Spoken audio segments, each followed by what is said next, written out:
दोस्तों स्वागत है आज के न्यू वीडियो पर। दोस्तों आज हम रिएक्शन करने जा रहा हूँ राजा जी के दिलवा टूट जाए पवन सिंह का एक न्यू सॉन्ग है। बहुत ही अच्छा मजा आने वाले, तो वीडियो को लास्ट तक देखिए और इस वीडियो का ओरिजिनल लिंक हमारे डिस्क्रिप्शन में जाके चेकआउट कर लीजिएगा। तो चलिए स्टार्ट करता हूँ इस वीडियो को।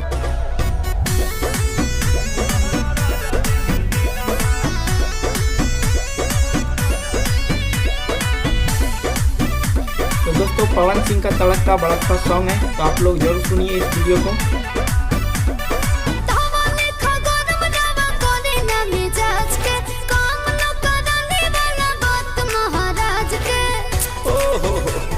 बहुत गुस्सा करती है भाई, फेंक दो ना लोढ़ा, गुस्सा कम करो थोड़ा, चूड़ी फूट जाई, रंग छूट जाए, तमन्ना रूठ जाए, तोहरा राजा जी के दिलवा टूट जाए। तो दोस्तों ये वीडियो यहाँ पे खत्म हुआ। और दोस्तों इस वीडियो में क्या है, पवन सिंह का जो लिपसिंग और सॉन्ग का जो ट्यून है बहुत ही काफ़ी अच्छा मुझे पसंद आया। दोस्तों मुझे उम्मीद है कि आप लोग को ये वीडियो बहुत ही अच्छा लगा होगा।